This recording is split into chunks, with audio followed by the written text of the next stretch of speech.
الحمدللہ رب العالمین والصلاة والسلام علی سید الانبیاء والمرسلین والصلاة والسلام علی آباء سید الانبیاء والمرسلین والصلاة والسلام علی امہات سید الانبیاء والمرسلین والصلاة والسلام علی اعمام سید الانبیاء والمرسلین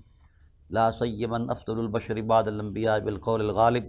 خیر الناصرین سیدنا ابو طالب علیہ الصلاۃ والسلام وعلی آلہ واصحابہ واہل بیتہ وعترتہ وعشیرتہ اجمعین اما بعد فاعوذ باللہ من الشیطان الرجیم بسم اللہ الرحمن الرحیم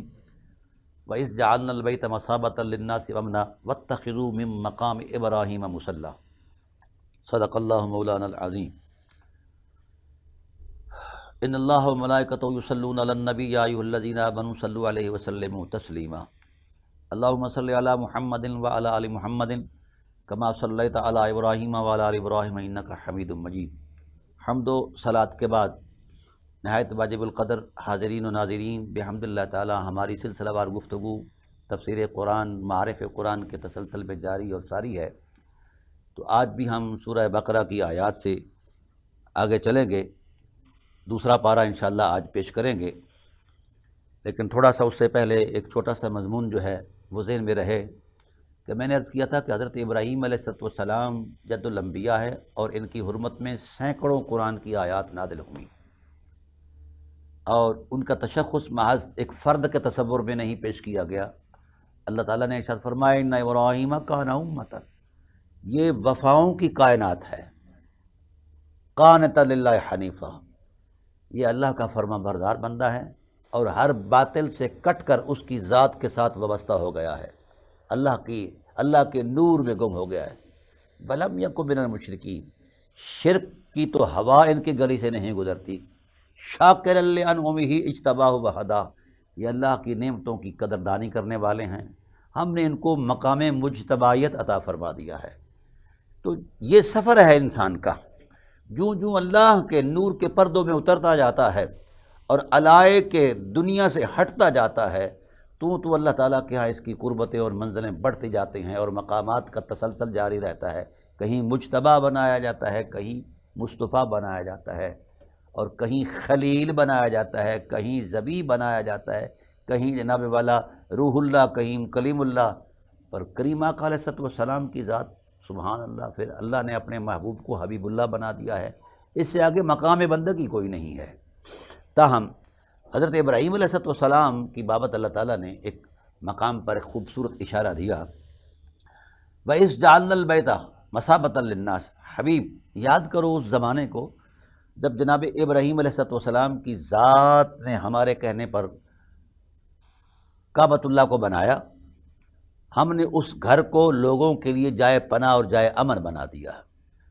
جس گھر کی بناوٹ میں ابراہیم کے جذبوں کا نور موجود ہے، احساسوں کی حرمت موجود ہے،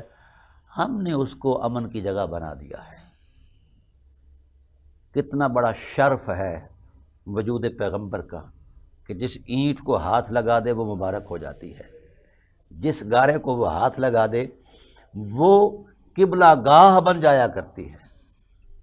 مثابۃ للناس۔ اور ایک راز کی بات پیش کر رہا ہوں، کاش امت کو یہ بات سمجھ آ جائے۔ کعبۃ اللہ کی تعمیر کر رہے ہیں اللہ کے پیغمبر حضرت ابراہیم علیہ السلام، اور اسماعیل علیہ السلام گارا مٹی دے رہے ہیں، اور اللہ کا پاک پیغمبر بنا رہا ہے۔ بناتے بناتے وہ دیوار اونچی ہو جاتی ہے، اینٹیں رکھنا ذرا مشکل ہو جاتی ہیں، پتھر لگانے، تو اللہ تعالیٰ کے پیغمبر نے ایک پتھر کو اپنے پاؤں کے نیچے رکھا، اس پر چڑھ کے وہ اپنی قامت کو اوپر کر کے دیوار مزید تعمیر کر رہے ہیں۔ اس پتھر کے اندر ایک ایسا شعور بیدار ہوا، جمادات میں شعور فطرتاً نہیں ہے، لیکن پیغمبر کی تلیوں کے بوسے لے لیں تو پتھر میں بھی شعور آ جاتا ہے۔ یہ وجود پیغمبر کی برکت ہے۔ وہ اتنا شعور آیا کہ اس نے اپنے سینے کو گداز کر دیا، نرم کر دیا۔ حضرت ابراہیم علیہ السلام کے قدمین رحمت اس کے سینے میں اتر گئے۔ تو بڑی خوبصورت بات ہے، اس پتھر نے چومے خلیل کے قدم، تو قرآن نے کہا وَاتَّخِذُوا مِن مَّقَامِ إِبْرَاهِيمَ مُصَلًّى، ابراہیم کے قدم جس پتھر نے چومی ہے وہاں تم اے امت محمد سر رکھو، اس کو جائے مصلی بناؤ، وہاں نماز پڑھو۔ بڑی خوبصورت بات ہے میرے عزیز حاضرین و ناظرین، یہ بات انتہائی قابل غور ہے۔ قرآن کریم کہہ رہا ہے کہ جس پتھر نے نبی کی تلیاں چومی ہیں، اللہ کے خلیل کی، اس کا یہ مقام ہے کہ وہ جائے مصلی ہے۔ واتخذوا حکم ہے، ضروری ہے، واتخذوا امر مطلق ہے، اور جو امر مطلق عن القرینہ ہو اس سے وجوب ثابت ہوتا ہے۔ واتخذوا من مقام ابراہیم مصلی، جہاں ابراہیم جس پتھر نے ابراہیم کی تلیوں کو چوما ہے وہاں سر رکھو، مصلی بناؤ، نماز پڑھو۔ یہ ادب ہے، یہ احترام ہے اس پتھر کی حرمت کا۔ تو بھئی جس پتھر نے خلیل کی تلیاں چومی ہیں اس کی یہ شان ہے، اور جس ذات نے اللہ کے حبیب کے لبوں کے بوسے لیے ہیں، رخسار کے بوسے لیے ہیں، آنکھوں کے بوسے لیے ہیں، اور سینہ نبوت سے اپنے سینے کو ملا کر 50 سال کی حرمتوں کو نعمت بخشی ہے، اسے ابو طالب علیہ السلام کہتے ہیں۔ کیا ہو گیا اس امت مرحومہ کو کہ پتھر کی تعظیم تو کرتی ہے جہاں اللہ کے خلیل کے تلوے لگے ہیں، اور حضرت ابو طالب علیہ السلام کی تعظیم اور توقیر کو ہم صحیح نہیں سمجھتے، ان پر بحث تمیز چھیڑے ہوئے ہیں، قرآن کا اسلوب نہیں جانتے، امت کا قرآن پر یقین نہیں ہے۔ قرآن کہتا ہے کہ جو احوال اور قصص ہیں، فَاعْتَبِرُوا يَا أُولِي الْأَبْصَارِ، خیال کرو جن حرمتوں کو میں نے نص کی عظمت میں بیان کیا ہے، اگر کوئی اس سے بڑی حرمت سامنے آتی ہے تو اس کو بھی وہی احترام دیا جائے جو احترام میری بیان کردہ منصوص حرمت کو دیا جاتا ہے۔ تو جس طرح پتھر کی تعظیم واجب ہے، اس طرح حضرت ابو طالب علیہ السلام کے جذبوں کی تعظیم بھی واجب ہے، اس سے بھی زیادہ واجب ہے، کیونکہ ابراہیم علیہ السلام کی تلیوں کو چوما ہے اس پتھر نے، اور جناب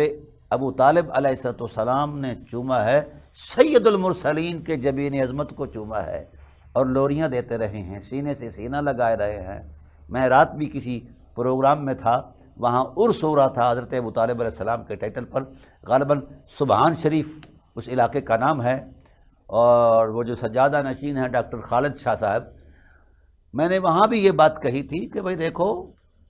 کتنا مقدس وجود ہے محسن رسالت کا، کتنا مقدس وجود ہے۔ ہمارے ہاں مشائخ کا یہ ایک طریقہ کار رہا ہے کہ کوئی اللہ اللہ کے نور سے رد ہوئی آواز اور پھونک کسی پر پڑ جائے تو اس کی قسمت سنور جایا کرتی ہے،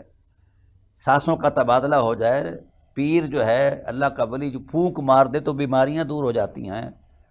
تو میرا سوال ہے امت مسلمہ پر، خاص کر اہل سنت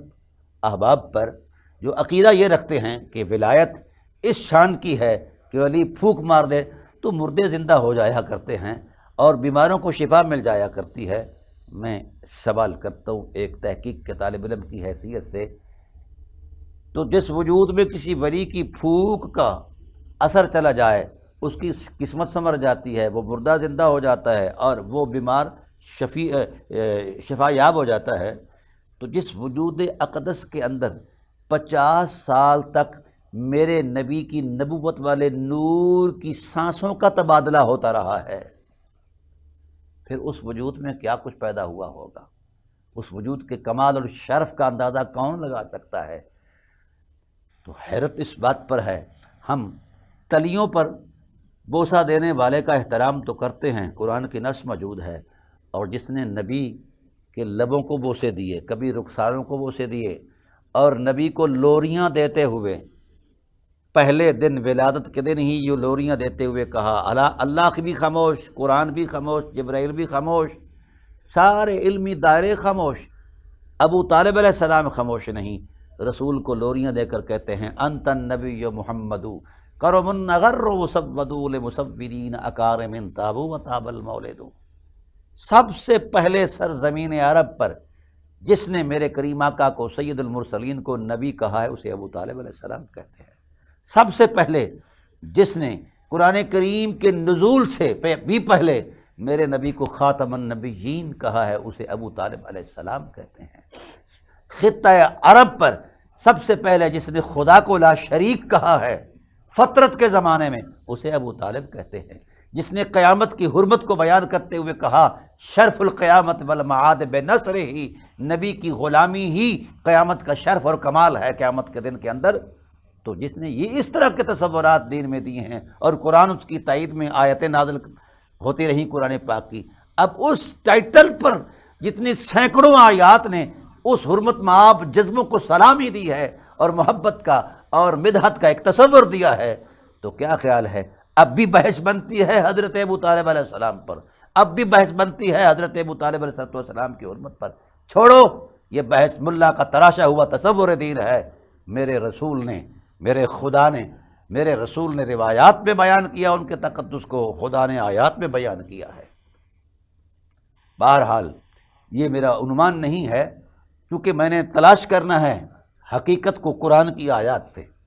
تو آگے اللہ تعالیٰ نے ارشاد فرمایا واتخذوا من مقام ابراہیم مصلی وعہدنا الی ابراہیم واسماعیل ان طاہرا،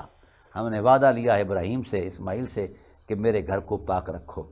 سجدہ کرنے والوں کے لیے، رکوع کرنے والوں کے لیے، اعتکاف کرنے والوں کے لیے۔ اور ابراہیم علیہ السلام کے ہاتھ اٹھ گئے کہ پروردگار عالم رب اجعل ھذا بلدا آمنا، اے اللہ اس کو امن والا بنا، وارزق اہلہ، اور اس کے رہنے والوں کو رزق سے مالا مال کر دے، خاص کر جو ایمان لائے ان میں سے، جو آخر پر یقین رکھتے ہیں، اللہ پر یقین رکھتے ہیں، اور جو انکار کرتا ہے اللہ فرماتے ہیں ہم نے کہا اس کو بھی نفع تو دیں گے، کیونکہ انسانیت کے حوالے سے کئی وہ شکوہ نہ کریں کہ ہمیں ابراہیم کی خیرات نہیں ملی، میں ان کو شرمندہ احسان کرنا چاہتا ہوں، اس لیے ان کو بھی تھوڑا بہت جو ہے جھونگا دوں گا۔ ثم اضطرہ الی عذاب النار، پھر حرمت کی اس پامالی پر انہیں مجبور کر دوں گا وہ کہ آگ میں آئیں۔ پھر فرمایا اللہ تعالیٰ نے وَإِذْ يَرْفَعُ إِبْرَاهِيمُ الْقَوَاعِدَ مِنَ الْبَيْتِ وَإِسْمَاعِيلُ رَبَّنَا تَقَبَّلْ مِنَّا إِنَّكَ أَنْتَ السَّمِيعُ الْعَلِيمُ، وہ دیواریں اللہ کا پیغمبر اٹھا رہا ہے اور کہہ رہا ہے اللہ ہماری نوکری کو قبول فرما۔ حضور عظمت الہی سے آواز آئی کیا چاہتے ہیں؟ اللہ اکبر۔ تو ابراہیم علیہ السلام نے کہا، اسماعیل علیہ السلام نے کہا ربنا وجعلنا مسلمین لک، اے اللہ جب تک ہم زندہ رہیں تیرے حضور جھکے رہیں، ہماری گردنیں تیری بارگاہ ہمیں خاک آلود رہیں، ہم یہیں رہیں اور تیری تسبیح تحلیل کرتے رہیں، تو ہم پر رحم فرماتا رہے۔ تو حضور عظمت الہی سے آواز آئی ہے میرے پیغمبر تو خلیل ہے، تیرا بیٹا ذبیح ہے، یہ شانیں تو تمہیں پہلے سے میسر ہے، اور مانگو۔ تو ابراہیم کا سینہ کھلا، زبان اٹھی، حرکت میں آئی، کہا وَمِن ذُرِّيَّتِنَا أُمَّةً مُسْلِمَةً لَكَ، اے اللہ میری اولاد میں سے ایک طبقہ انسانیت ایسا پیدا فرما، ایک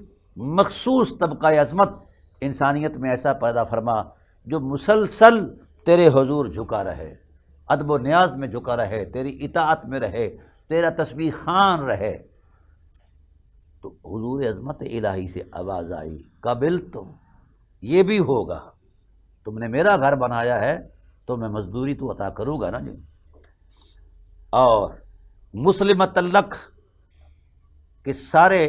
تسلسل میں نے تحقیق کی ہے، 1200 سے زائد اہل سنت کی تفاسیر پڑھی ہیں۔ مسلمۃ لک کا جو معنی کیا ہے مفسرین اہل سنت نے، وہ کہتے ہیں اے لیستمر الاسلام،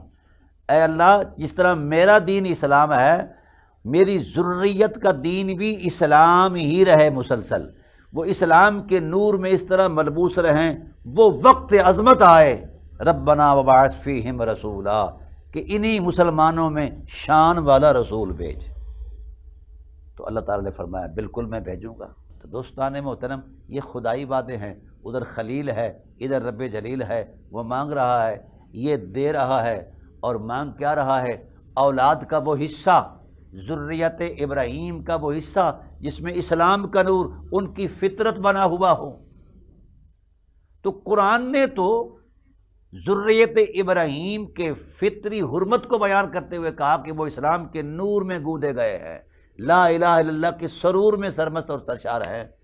یہ کون سی اندھی تاریخ آئی جس نے حضرت ابو طالب علیہ السلام جیسے امام وقت پر انگلی اٹھائی اور ان کی تکفیر کرنا شروع کر دی۔ یہ شرمناک تصور دین ہے، اس کی کوئی حقیقت نہیں ہے، کائنات کا بدترین جھوٹ ہے۔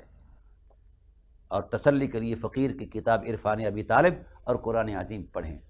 اور ابراہیم علیہ السلام یہ دعا کر رہے ہیں کہ جس فطرت سے مصطفیٰ گزر کر آئیں، یا اللہ ان کو سجدوں کے نور سے منور کر دے۔ اور قرآن نے بھی کہا وَتَقَلُّبَكَ فِي السَّاجِدِينَ، میرے حبیب جن جن پشتوں سے گزر کر آئے ہم نے ہر پشت کو، ہر رحم کو سجدوں کے نور سے سجایا۔ حیرت ہے، جہاں رسول 9 ماہ رہیں اس پیکر خاکی کو تو اللہ سجدوں کے نور سے سجا دے اور گواہی دے دے قرآن میں، اور جس آغوش میں رسول 50 سال رہیں وہ سجدوں سے بیگانہ رہے، لا الہ الا اللہ کی حرمت سے بیگانہ رہے، اور لا الہ الا اللہ کی جو تعریف اور تفسیر ہے محمد الرسول اللہ اس سے بیگانہ رہے۔ یہ لوگ جنہوں نے مقام ابو طالب کو نہیں پہچانا، یہ خدا سے معافی طلب کریں، لوٹ آئیں مذہب کے سارے جوڑ توڑ سے، ابو طالب علیہ السلام کی اسوہ عظیمت میں اتر جائیں، اسلام کے غلبے کی ضمانت ہے، اور یہ بھی قرآن دیتا ہے۔ تو یہ میں نے اس لیے یہ آیتیں بطور خاص تلاوت کی ہیں کہ ایک شخصیت ہے جس کی حرمت کو معدوم کر دیا گیا ہے اور مسموم کر دیا گیا ہے، جس کے وقار کو مجروح کر دیا گیا ہے، کیا کھٹی اٹھائی ہے، کیا تغمہ حاصل کیا ہے اس امت نے حضرت ابو طالب علیہ السلام پر کفر کا کیچڑ اٹھا کر۔ بتائے تو صحیح کیا نتائج ہیں ہمارے علماء کے پاس اس تصور دین کے۔ جھوٹ بولا گیا، حرمت کو پامال کیا گیا، تو قدرت نے ان کو حرمت مآب بنایا ہی نہیں، چھوڑ دیا ہے۔ اس لیے ضروری ہے کہ ہم قرآن کریم کی نصوص پر اتریں۔ پھر فرمایا ربنا وجعلنا مسلمین لک ومن ذریتنا امۃ مسلمۃ لک وارنا مناسکنا وتب علینا انک انت التواب الرحیم ربنا وبعث فیہم رسولا، اے اللہ ان میں شان والا رسول بھیج۔ یہ تنوین جو ہے یہ تعظیم کے لیے، عظمت کے لیے، عظمت والا رسول بھیج، یتلو علیہم آیاتک، جو تیری آیتوں کو ان پر تلاوت کرے، وَيُعَلِّمُهُمُ الْكِتَابَ، پھر اس کتاب کی تعلیم دے، والحکمہ، اور حکمت کا نور عطا کر دے اور امت کو حکمت کے نور سے بھر دے، وَيُزَكِّيهِمْ، اور ان کا تن بھی پاک کر دے اور من بھی پاک کر دے، انک انت العزیز الحکیم، اے اللہ تیری غالب حکمت سے تیرے ابراہیم کا یہ سوال ہے۔ ناظرین کرام، یہ اس پیغمبر کی دعا کا نور ہے کہ آج الحمدللہ تعالی امت محمد کے اندر یہ 4 چیزیں موجود ہیں، تعلیم کتاب کا نور بھی موجود ہے، حکمت کا سرور بھی موجود ہے، تزکیے کی حرمت بھی موجود ہے، اور تلاوت قرآن بھی موجود ہے۔ یہ ابراہیم علیہ السلام کی دل سے اٹھنے والی اور محبت کی حقوق کا کمال ہے کہ آج ہم اس انداز میں موجود ہیں۔ اس گئے گزرے دور کے اندر یہ 15ویں صدی چل رہی ہے، جہاں صرف شیطانی وسوسوں، خیالات اور افکار کی بھرمار ہے، پھر بھی امت محمد ماہ رمضان میں اٹھتی ہے، قرآن پڑھتی بھی ہے، سنتی بھی ہے، سمجھتی بھی ہے۔ اللہ اس امت کو سلامت رکھے۔ اسی لیے تو قرآن نے کہا کنتم خیر امت، تم ہی سب سے افضل امت ہو، کیونکہ یہ 4 چیزیں تمہارا اثاثہ ہے۔ جب تک امت ان 4 حقیقتوں سے وابستہ رہے گی، تر و تازہ رہے گی اور بلند رہے گی، باوقار رہے گی اور وفا شعار رہے گی، غالب رہے گی۔ جب ان 4 حرمتوں سے ہم ہٹ جائیں گے تو پھر کچھ بھی نہیں بچے گا۔ اس لیے قرآن کریم کے اندر اس بات کی نشاندہی کر دی گئی سیقول السفہاء من الناس ما ولاھم۔ یہ اہم بات عرض کر رہا ہوں کہ امت کی برتری اور امت کی عظمت جو ہے وہ اطاعت شعاری میں ہے، خیال آرائی میں نہیں ہے۔ خیال مذہب بناتے ہیں، اطاعت الہی، اطاعت رسول نور عطا کرتا ہے۔ خیالات کے اندر انتشار ہے، وہم ہے، اور یہاں یقین ہے۔ وہم کبھی بھی یقین کا مقابلہ نہیں کر سکتا، خیال کبھی بھی حرمت یقین کو نہیں پہنچ سکتا۔ یہ مذہب جتنے بھی بنائے گئے خیالات کا تراشا ہوا تصور دین ہے، جو نصوص کی سادہ حرمت تقاضا کرتی ہیں وہی حق ہے، کیونکہ اللہ کی رحمت کا مقتضا یہی ہے، مصطفیٰ کے مزاج کی حرمت یہی ہے۔ دوستان محترم، رسول اللہ صلی اللہ علیہ وآلہ وسلم ابتدا میں بیت المقدس کی طرف منہ کر کے نماز پڑھا کرتے تھے، یہ بڑی معروف بات ہے۔ پھر خیال آیا کہ میرے جد کریم نے جس کعبہ کو بنایا تھا میں اسے قبلہ بنانا چاہتا ہوں، تو ابھی دل میں خیال آیا تھا تو جذبات محبت نے اور ولولہ پیدا کر دیا، تو رخ رحمت اٹھ گیا حضور عظمت الہی میں، تو بارگاہ عظمت الہی سے آواز آئی، قد نرا تقلبا، ہم دیکھ رہے ہیں محبوب تیرا مکھڑا اوپر اٹھنا، تیرے مکھڑے کے احساسوں میں کوئی جذب اور ذوق کی عظمت محسوس کر رہا ہوں، محبوب بتاؤ کیا چاہتے ہو؟ قد نرا تقلبا وجہک فی السماء، وجہک فی السماء، تو دل میں یہ بات تھی کہ اللہ میں اس کو قبلہ بناؤں اپنی نماز کا جو میرے جد کریم ابراہیم نے بنایا تھا جس کعبہ کو۔ تو قرآن نے کہا فَلَنُوَلِّيَنَّكَ قِبْلَةً تَرْضَاهَا، حبیب جدھر تیرا رخ پھر جائے گا ادھر قبلہ بنا دیا جائے گا، جس کو تیری شان قبلہ قرار دے بارگاہ رب العزت سے بھی یہی اذن ملتا ہے کہ وہ قبلہ ہے۔ یہ ہے محبت کا وہ پہلو جو مذہب کی تراش خراش میں نہیں آ سکتا، کیونکہ مذہب مسلک یہ تراش خراش ہے ذہن کی یا حجرہ ساز دین کا تصور دین ہے،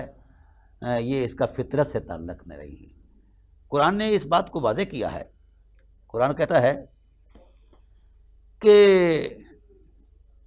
ہم دیکھنا چاہتے ہیں، آزمائش کرنا چاہتے ہیں لوگوں کی کہ کون ایسا ہے۔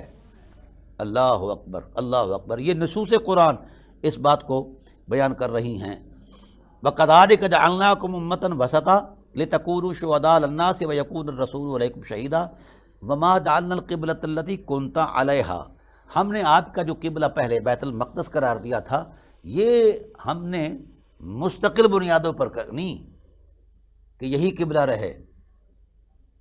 بڑی نفیس بات عرض کر رہا ہے فقیر، وَمَا جَعَلْنَا الْقِبْلَةَ الَّتِي كُنْتَ عَلَيْهَا، ہم نے ایسا کیا ہی نہیں ہے اس قبلے پر آپ تھے اور آپ کے لیے وہ قبلہ بنایا ہو، إِلَّا لِنَعْلَمَ، ہم پرکھنا چاہتے تھے، ہم جانچنا چاہتے تھے آپ کے غلاموں کی اطاعت شیاری کو، لِنَعْلَمَ مَن يَتَّبِعِ الرَّسُولَ مِمَّن يَنقَلِبُ عَلَىٰ عَقِبَیْهِ، کون ایسا ہے جو رسول کی طرف منہ کرتا ہے اور کون ایسا ہے جو خیالات میں ڈوب کر اپنی بنائی ہوئی شریعت کے تصور میں اپنی ایڑیوں کے بل پیچھے لوٹ جاتا ہے۔ ہم نے پرکھنا چاہا کہ محبوب وفادار کون ہے اور غدار کون ہے۔ اور قربان جائیں رسول اللہ صلی اللہ علیہ وآلہ وسلم کا رخ رحمت جو ہی پھرا تو جہاں جہاں امت کا کوئی وجود موجود تھا وہ سارے رسول اللہ صلی اللہ علیہ وسلم کے کعبہ کی طرف قبلہ کی طرف منہ پھیر گئے۔ اور حیرت اس بات پر ہے، بلکہ صحیح بخاری میں آتا ہے کہ صحابہ کرام حالت نماز میں رخ مصطفیٰ کو تکا کرتے تھے، اور کبھی کبھی تو جذبات اور ان کے سمندر محبت میں جب چاند کی چاندنی کا نور رخ مصطفیٰ کے حسن عصمت کا نور جب مخاطب ہوتا ان کے قلب و روح کی دنیا کی طرف، تو پھر جس طرح 14ویں کے چاند کو دیکھ کر سمندر کے سینے میں مد و جزر پیدا ہو جاتا ہے، ایسے ہی اصحاب رسول علیہم الرضوان کے احساسوں میں مد و جزر پیدا ہو جاتا تھا، اور اس وقت وہ کہتے تھے فَهَمَمْنَا أَن نَفْتَتِنَ الصَّلَاةَ بِفَرْحِ رُؤْيَةِ النَّبِيِّ، ہم چاہتے تھے کہ ہم نماز توڑ دیں صرف حسن محمد کے جلووں میں ہی کھو جائیں۔ یہ صحابہ کا عقیدہ تھا، مولوی کا عقیدہ نہیں تھا۔ مولوی کی ذہنی جوڑ توڑ اپنی ہے، صحابہ کا فرط جذبات اور احساس یقین اور ہے، اس لیے ان کو کسی بھی صورت میں وہ مقام نہیں مل سکتا جو حضور صلی اللہ علیہ وسلم کے صحابہ کو ملا ہے۔ وہ انہی جذبات کی حرمت میں ملا ہے کہ یہ کیسے بندے ہیں، تیرا دیکھنا عبادت تیری یاد بندگی ہے، ارے ازاں ازل سے تیرے عشق کا ایک ترانہ بنی،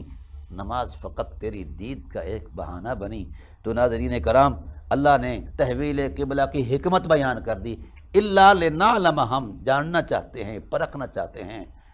کہ عاشق کون ہے اور فکر کی پیروی کرنے والا کون ہے، ذہنی تراش خراش میں اترنے والا کون ہے۔ اور پھر اللہ تعالیٰ ارشاد فرماتے ہیں میرے حبیب فول وجہک شطر المسجد الحرام، پھیر لو اپنا منہ مسجد حرام کی طرف، آج تک وہ قبلہ ہے۔ جدھر محبوب کا رخ پھر جائے وہی قبلہ ہے، وہی قبلہ ہے۔ تاہم اللہ تعالیٰ ارشاد فرماتے ہیں کہ یہ یہود و نصارہ محبوب آپ کا دین قبول نہیں کرتے، بلکہ کہتے ہیں کہ وہ ہمارا دین کریں، قبول کریں۔ وَلَا إِنِ اتَّبَعْتَ أَهْوَاءَهُمْ، اگر آپ نے لمحہ کے لیے بھی ان کی طرف توجہ فرمائی تو یہ ظلم ہوگا، زیادتی ہوگی۔ ایسا نہیں محبوب، جب آپ کے پاس قرآن جیسی کتاب آ گئی پھر ان مولویوں کے پیچھے اتباع کرنے کی کوئی ضرورت نہیں۔ یہ اپنی کتاب کے وفادار نہیں بلکہ غدار ہے، نبیوں کے وفادار نہیں بلکہ غدار ہے، تو آپ کے ساتھ یہ کیسے وفا کر سکتے ہیں؟ یہ نشاندہی کی ہے قرآن پاک نے یہود و نصارہ کے اس رویے کی، ان مولویوں کی اس طرز فکر کی، چونکہ وہ مولوی تھے، اور ملا ہمیشہ دین کا غدار رہا ہے۔ ملا نے ہمیشہ طاقت اور سرمایہ کو سجدہ کیا ہے، خدا کو سجدہ نہیں کیا۔ یہ جو جہلاء تھے، علماء یہود اور نصارہ، ان کا طرز کیا تھا؟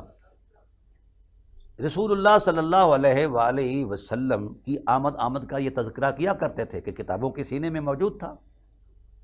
تورات، زبور، انجیل کے سینے میں یہ ساری چیزیں محفوظ تھیں،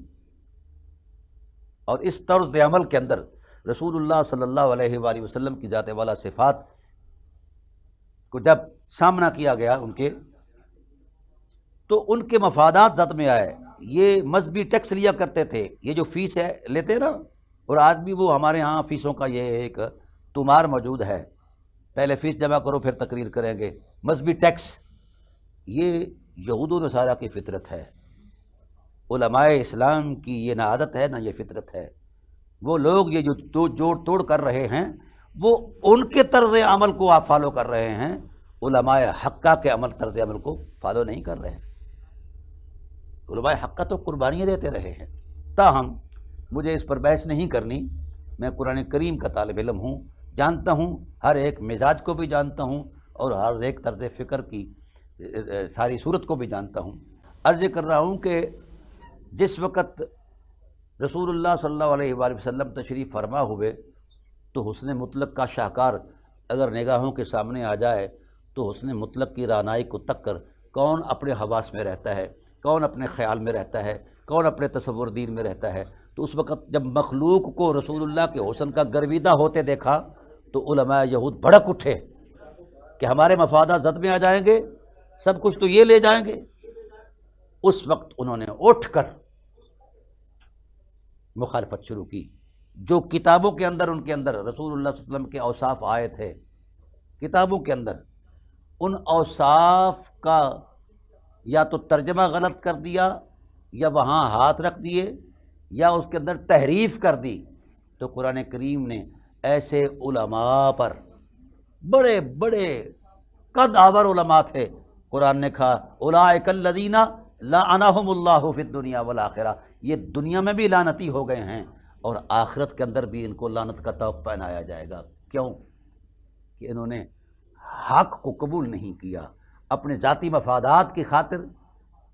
جو مذہبی ٹیکس لیا کرتے تھے اس ٹیکس کو زد میں آتے دیکھا ہے اور رسالت کا انکار کر دیا ہے۔ ان الذین یکتمون ما انزلنا من البینات والہدی من بعد ما بیناہ للناس فی الکتاب اولئک الذین یلعنہم اللہ ویلعنہم اللاعنون۔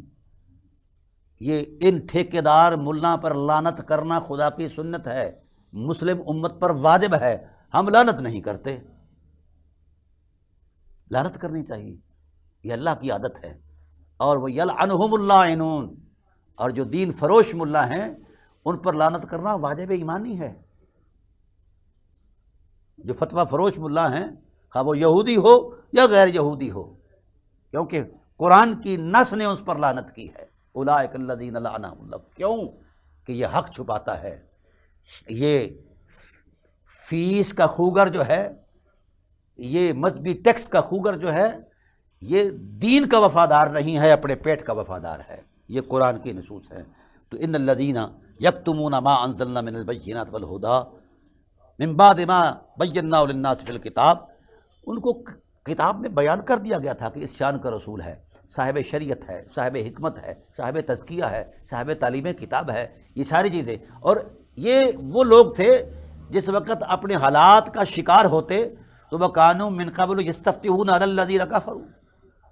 تو رسول اللہ صلی اللہ علیہ وسلم کا نام لے کر حضور کا وسیلہ اور واسطہ دے کر یہ کفار پر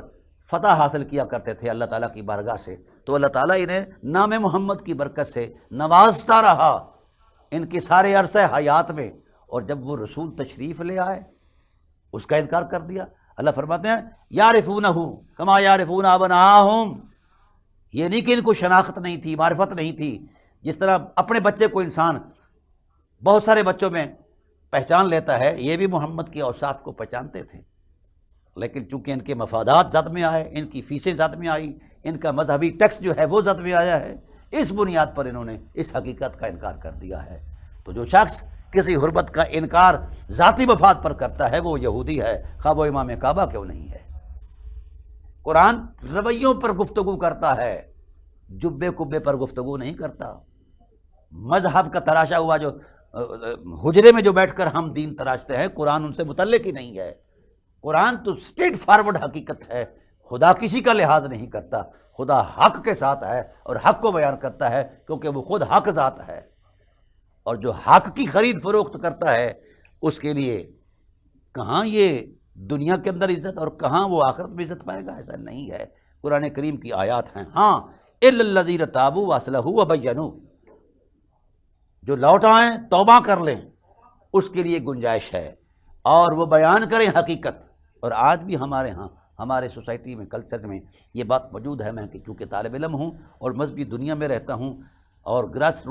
روٹ لیول کا آدمی ہوں، چھوٹا آدمی ہوں، میں مذہبی ماحول کو جانتا ہوں۔ بہت سارا ملاحظم ایسا ہے جو رسول اللہ کے اوصاف کو بیان کرتے ہوئے کتراتا ہے کیونکہ اس کا مذہب زد میں آتا ہے، جو تراشا ہے گھر میں بیٹھ کر۔ تو اس لیے میں گزارش کر رہا ہوں کہ امت نصوص قرآن سے وابستہ ہو جائے،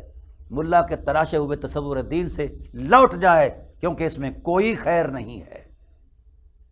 جو حجرے میں بنایا گیا تصور دین ہے اس میں کوئی خیر نہیں، جو سینہ مصطفیٰ سے نور نکلا ہے وہ سارا ہی خیر ہے، جو عرش الہی سے نازل ہوا، لوح محفوظ سے نازل ہوا، یہ کلام الحمد کی الف سے لے کر والناس کی سین تک سارا خیر ہے، ساری حرمت ہے، ساری عظمت ہے، سارا تقدس ہے۔ تو اللہ تعالیٰ کی ذات والا صفات نے یہاں بھی یہ ارشاد فرمایا کما ارسلنا فیکم رسولا منکم یتلو علیکم آیاتنا، میرا رسول تو پہلے رسولوں کی طرح اس شان سے آیا ہے کہ تم پر ہماری آیتیں بیان کرتا ہے، اور تمہیں پاکیزگی کا درس دیتا ہے، اور تمہیں تعلیم کتاب دیتا ہے، حکمت دیتا ہے۔ وَيُعَلِّمُكُم مَّا لَمْ تَكُونُوا تَعْلَمُونَ، جو تم نہیں جانتے اس کو بھی محبوب تمہیں بیان کرتے ہیں۔ تو اتنے بڑے محسن محبوب کی حرمت کو چھپانا اور ان کی اقدار عصمت کا مذاق اڑانا، یا ان سے ہٹ کے رخ پھیرنا، یا ان کی عادات پر طنز کسنا، یہ کون سے انسانیت ہے، یہ کون سا علمی وقار ہے؟ تو اس لیے آج بھی جس وجود میں آپ اس طرح کا احساس دیکھو، وہ خواہ کوئی ہو وہ یہودی ہے، کیونکہ رویے یہود کے اپنا رہا ہے اور پروٹوکول مسلمانوں سے لے رہا ہے۔ اس لیے میں اہل علم سے گزارش کرتا ہوں کہ اگر کسی کے خیال کی دنیا میں اس طرح کی چیزیں ہیں جوڑ توڑ، تو وہ توبہ کرے، ایسا نہ ہو کہ خدا کی بارگاہ میں بھی وہ شرمندہ ہو اور رسول اللہ صلی اللہ علیہ وسلم کی بارگاہ میں بھی وہ شرمندہ ہو۔ پھر اللہ تعالیٰ کی ذات نے ان فی خلق السماوات والارض اپنی عظمت کو بیان فرمایا کہ زمین و آسمان اور دن اور رات کے اندر جو اختلاف ہے یہ اللہ کی نشانیاں ہیں۔ اللہ نے ہر جگہ جب بھی کسی عظمت کو بیان فرمایا ہے تو اپنی الوہی عظمت کو سامنے رکھ کر اس کو حوالہ حرمت بیان کر کے بطور دلیل پیش کیا ہے۔ تو اس تصور دین کو جس میں حقیقت کو چھپایا جائے اور تراشا ہوا مذہب جو ہے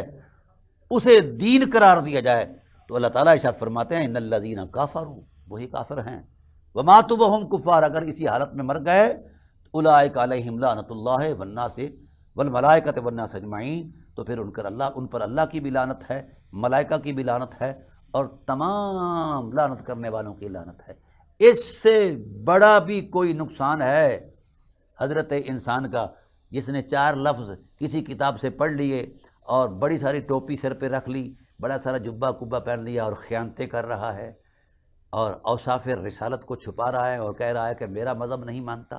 میرا مسلک یہ نہیں کہتا۔ بھئی تیرا مسلک، تو جب پیدا ہوا تیرا مسلک تیرے سامنے ہے، قرآن تو شروع سے قرآن ہے، یہ اللہ تعالیٰ کی ازلی اور ابدی کتاب ہے،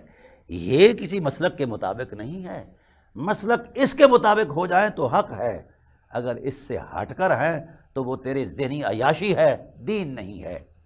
اللہ تعالیٰ ارشاد فرماتے ہیں خالدین فیہا، یہ اس لعنت میں ہمیشہ رہیں گے، ان کے لیے توبہ کا دروازہ ہی بند کر دیا گیا ہے، کیونکہ یہ جان بوجھ کر ایسا کر رہے ہیں، جانتے ہیں کہ محمد حق ہیں اور پھر اس کو تسلیم نہیں کرتے۔ لا یخفف عنہم العذاب ولا هم ینظرون، اور ان پر نظر بھی نہیں، ان کو مہلت بھی نہیں دی جائے گی۔ اس لیے دوستان محترم، آپ آئیے اس حرمت میں، اس حرمت کا قرآن درس دے رہا ہے، اور اللہ تعالیٰ ارشاد فرماتے ہیں کہ لوگوں، پھر اللہ تعالیٰ کی ذات نے اپنی قدرت کا بیان فرمایا اور پھر لوگوں کو تعلیم دی، یا ایھا الذین آمنوا، یا ایھا الناس کلوا مما فی الارض حلالا طیبا، رزق حلال کھاؤ، کیونکہ اس سے اخلاق اعلیٰ ہوتے ہیں، حرام کھانے سے اخلاق بگڑ جاتے ہیں۔ اور پھر اللہ تعالیٰ کی ذات نے حضرت انسان کو یہ کہا، مسلمانوں کو یہ کہا، یا ایھا الذین آمنوا کلوا من طیبات ما رزقناکم واشکروا للہ ان کنتم ایاہ تعبدون، جو ہم نے پاکیزہ رزق دیا ہے اس کو پاک ہی رہنے دیا جائے، اپنے رویے کی زیادتی سے اس کو حرام نہ کیا جائے۔ ہر چیز پاک ہے جو انسان کی فطرت کے لیے موزوں قدرت نے بنائی ہے، لیکن ہمارے رویے اس پاک کو بھی پلید کرتے ہیں، یہ دوہرا جرم ہے۔ پاک چیز کو اپنے رویے سے پلید کرنا، پھر اس کو صحیح سمجھنا، یہ تہرا جرم ہے، تو اس کی سزا بھی تہری ہے، یہ ذہن میں رکھا جائے۔ اور پھر اللہ تعالیٰ کی ذات والا صفات نے ارشاد فرمایا کہ لیس البر ان تولوا وجوہکم قبل المشرق والمغرب، صرف تم مشرق سے مغرب کی طرف یا مغرب سے مشرق کی طرف منہ پھیر لینے کو نیکی سمجھتے ہو، ایسا نہیں ہے۔ نیکی کیا ہے؟ من آمن باللہ والیوم الآخر، اللہ پر کامل یقین، آخرت پر کامل یقین، اور ملائکہ کی عظمت پر، نبیوں کی عظمت پر، کتابوں کی عظمت پر، اور جو اللہ نے مال دیا ہے اس کی محبت میں اس کو خرچ کرنا ہے، قرابت داروں پر خرچ کرنا ہے، مسکینوں پر کرنا ہے، مسافروں پر کرنا ہے، اور سوال کرنے والوں پر کرنا ہے، غلام آزاد کرنے والوں پر کرنا ہے۔ یہ مسارے بیان کیے ہیں، اسے ہم زکوٰۃ کی صورت میں ہے، یہ صدقات کی صورت میں، یہ ساری صورتیں جو ہے اس حوالے سے قابل غور ہیں کہ جب تک ہم اس نظام کا حصہ نہیں بنیں گے، ہماری معاشرت بھی بہتر نہیں ہو سکتی، نہ معیشت بہتر ہو سکتی ہے، نہ ہمارے جذبوں میں کوئی امتنان پیدا ہو سکتا ہے، نہ خیالوں میں نور پیدا ہو سکتا ہے، نہ اخلاق بہتر ہو سکتے ہیں، نہ کردار اور رویوں کے اندر حرمت آ سکتی ہے۔ دوستان محترم، قرآن انہی کی تہذیب کے لیے تو آیا ہے کہ جن کو، اور یاد رکھنا یہ جو انفاق فی سبیل اللہ ہے، اس کی عظمت کو اللہ نے بلند مرتبے میں بیان فرمایا، اور انفاق فی سبیل اللہ پر جس قدر قرآن نے زور دیا ہے شاید ہی کسی کتاب نے دیا ہو۔ یہ تو اللہ نے فرمایا من ذا الذی یقرض اللہ قرضا حسنا، جب تم کسی کو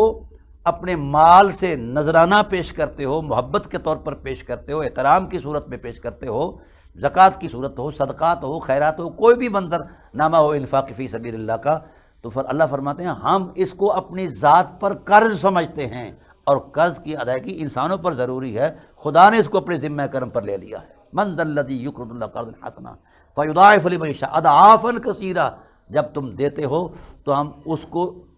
کثرت کے ساتھ مضاعف کر کے دگنا چگنا کئی 100 گنا بڑھا کر دیتے ہیں، کئی 100 گنا۔ انشاءاللہ میں تیسرے پارے کی تفسیر کے اندر جو ہے اس کی تفصیلات میں کچھ اتروں گا۔ تو یہ قرآنی فلسفہ یہ جو ہے انفاق فی سبیل اللہ کا، یہ انسانی معاشرت کی بقا کی ضمانت ہے، باہمی بھائی چارے اور اخوت میں یہ بنیادی قوت ہے، اور احترام انسانیت میں ایک بڑا پروقار تقدس ہے۔ اور یاد رکھنا جب ہم یہ خرچ کرتے ہیں اللہ کی راہ پر، تو قرآن کریم نے بہت بڑا فلسفہ بیان فرمایا وفی اموالہم حق للسائل والمحروم، لوگو یہ تمہارا احسان نہیں ہے، بلکہ یہ تمہارے اموال میں اللہ نے سائل اور محروم کا حق رکھا ہے، تم اس حق کی ادائیگی میں اپنا کردار دو، یہ اس حق کی ادائیگی میں کردار دو۔ تو ساتھ ساتھ جس کو دے رہے ہو اس کے وقار کا بھی لحاظ رکھو، اس کے بھرم کا بھی لحاظ رکھو، اس کی حرمت کا بھی لحاظ رکھو، اس کو دیتے ہوئے محسن بن کر نہ دو، مخدوم بن کر نہ دو، بلکہ خادم بن کر دو گے تو پھر ہم بھی اپنی عنایتوں کے دروازے کھول دیں گے۔ تو دوستان محترم، انفاق فی سبیل اللہ، پھر اس کے ساتھ قرآن پاک نے جناب والا نظام حیات کے لیے قصاص کو، یہ جو جرائم ہوتے ہیں، جس معاشرے میں قصاص نہیں ہے وہاں جرائم ختم نہیں ہو سکتے، اس لیے ضروری ہے کہ ہم قصاص کو رواج دیں۔ پھر قرآن خدا ذوالجلال والاکرام نے رمضان المبارک کے روزوں کی فرضیت کو بیان فرمایا۔ پھر اللہ تعالیٰ نے فرمایا وَإِذَا سَأَلَكَ عِبَادِي، یہ سب چیزیں اللہ کے راستے کی طرف، قرب کی طرف لاتی ہیں۔ جب میرا بندہ میری اطاعت میں اترتا ہے، جو ہی ہاتھ اٹھاتے ہیں تو میری رحمت اسے سلام کرتی ہے اور میں اس کے قریب ہو جاتا ہوں، یہ اللہ کی قرب کا باعث ہے۔ پھر اس کے بعد ہماری سماجی اور ازدواجی زندگی کے اندر نکاح اور طلاق کے فلسفے کو بیان فرمایا ہے اس بارے کے اندر، اور ہمارے اس معاملات کے اندر اللہ تعالیٰ کی ذات نے وہ ضابطے، وہ نظام ترتیب دیا ہے کہ ہر جگہ حسن زندگی ہمارا انتظار کر رہا ہے۔ نکاح کے اندر معاشرت کی بقا ہے، اور طلاق اگرچہ جائز ہے لیکن اللہ کے غضب کا باعث ہے۔ حضور نبی کریم صلی اللہ علیہ وسلم نے ایک ارشاد فرمایا کہ جو شخص اپنی بیوی کی کمزوریوں پر درگزر کر کے اس سے نباہ کرتا ہے تو اس کی جنت کا میں ضامن ہوں، اور جو عورت اپنے خامند کے ترش مزاجی پر صبر کر کے نباہ کرتی ہے، حضور نے فرمایا میں اس کی جنت کا ضامن ہوں۔ تو دوستو، ہمارے معاشرے میں یہ سوسائٹی کے اندر اونچ نیچ، ہر روزانہ یہ مسائل بڑھتے ہیں۔ ہم جنت کے حصول کے لیے، مصطفیٰ کی رضا کے لیے، اللہ کی رضا کے لیے ہم رشتوں کو نبھائیں گے تو یقیناً یہ معاشرہ جنت نظیر بن جائے گا۔ انشاءاللہ بقیہ اگلی گفتگو کے اندر، اگلے پارے کے اندر ہم پیش کریں گے۔ اللہ تعالیٰ رحم فرمائے اور ہمیں معاملات میں، حقوق کی ادائیگی میں بہتر توفیق نصیب فرمائے۔ وما علینا الا البلاغ المبین۔